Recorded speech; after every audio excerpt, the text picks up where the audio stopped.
You have to learn the power and the value of no.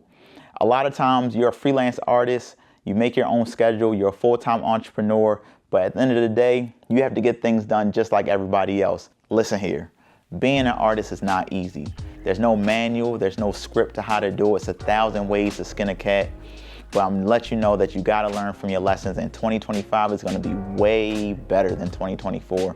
I'm just sharing my knowledge that I've learned from 2024 and carrying that into the new year. If you're watching this video, it may already be 2025, but that doesn't mean that you forget about the past, doesn't mean that you don't learn from 2024. I'm here to just put you on game to a couple things that I learned to maybe help you in your future for 2025 and beyond. For those who don't know me, my name is J-Law. I'm a multidisciplinary artist from Baltimore, Maryland, and I'm here to share my journey. I'm a freelance artist, been freelance for 5 years, going on 6 now.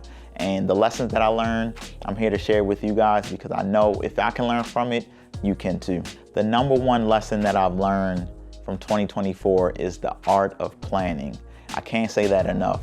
A lot of times with my artwork, I get a lot of opportunities from referrals, from word of mouth, from people knowing who I am, and that's great. And I've been able to build my business through word of mouth. I think that's the most effective way to market yourself. But at the end of the day, you really have to get the opportunities yourself. You have to pitch, you have to propose. A lot of times companies don't know if they want to work with the artist or even how to go about the process. So why not pitch to that company that you have interest in? Why not pitch an opportunity for a mural in a new community? Why not pitch a new proposal to a community for a mural that they want on the side of a building? A lot of the opportunities we receive from people knowing us, but I've learned in this game, you really have to go get what you want. Everything isn't gonna come to you.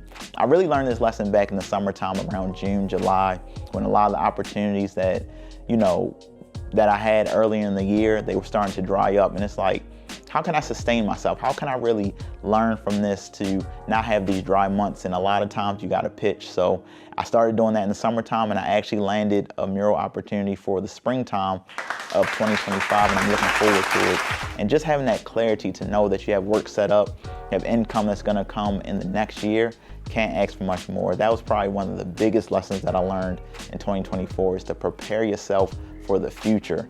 Can't just go for vibes. You can do your artwork and you go with things that relate to you, but at the end of the day, you're a business as well. You have to sustain yourself, and planning months ahead is the key to that. The second lesson that I learned is balancing my client work and my personal projects. A lot of times I'm a business, I'm an artist as well, but those things seem to not go together naturally.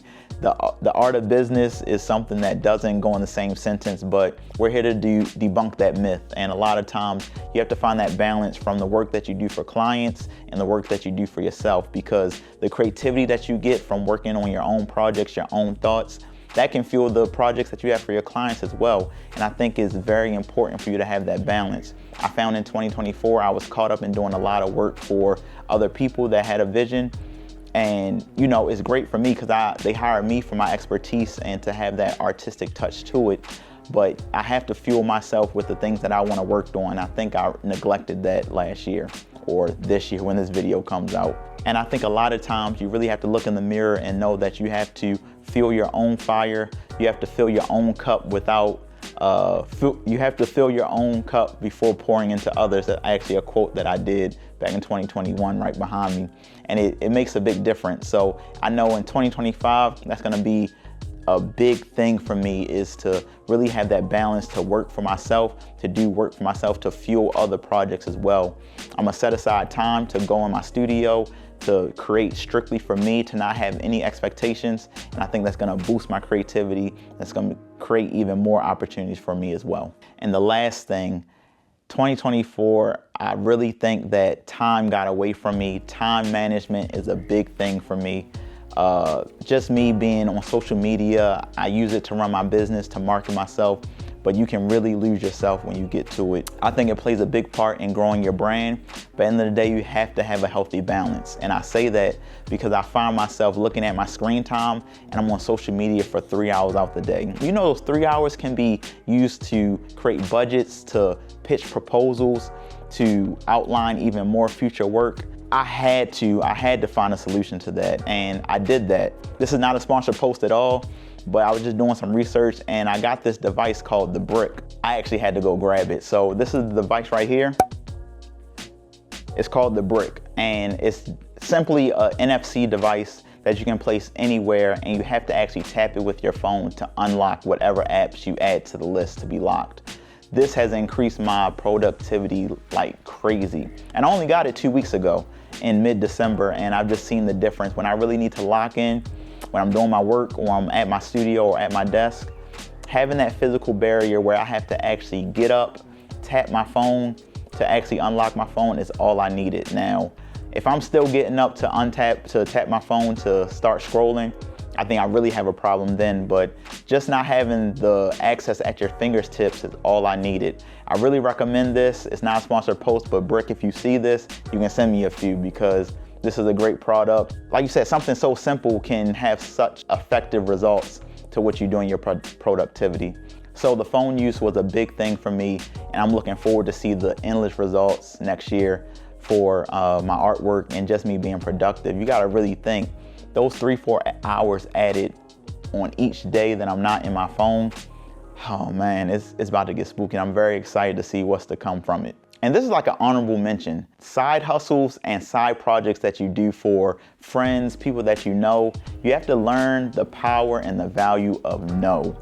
A lot of times you're a freelance artist, you make your own schedule, you're a full-time entrepreneur, but at the end of the day, you have to get things done just like everybody else.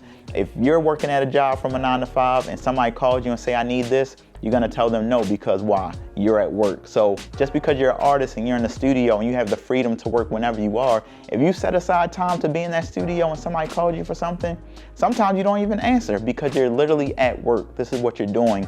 And I feel like last year I wasn't able to set those boundaries, and I was very freelance and very flexible with my schedule. Not doing that in 2025. We have things to do, we have goals to hit, and I gotta be serious about that. So that power of no, don't feel bad about it because you just gotta treat it like a job. If you're clocked in, you're clocked in. There's no excuses about it. I think that's gonna be very effective for me, and please use the power of no. Those 2 letters can really make a difference in the productivity. Those 3 lessons, those 3 tips that I've learned from 2024, I'm hoping you can use that for your art business as well. We're here to level up. We're here to get better, and it's nothing more that you can do but learn from your past mistakes and just learn your tendencies of how you can improve from them. So this is to a new year, 2025, more art, new goals, let's elevate. I'm here with you, man. Join me on the journey. Can't wait to see what we do. Let me know in the comments anything that you really are working on, things that you want to improve on for 2025. I want to hear it as well. We're all here together, build that community. Takes one, teach one. I don't even know what the saying is, but we're all in this together, man. And I'll catch you all in the next one. Peace.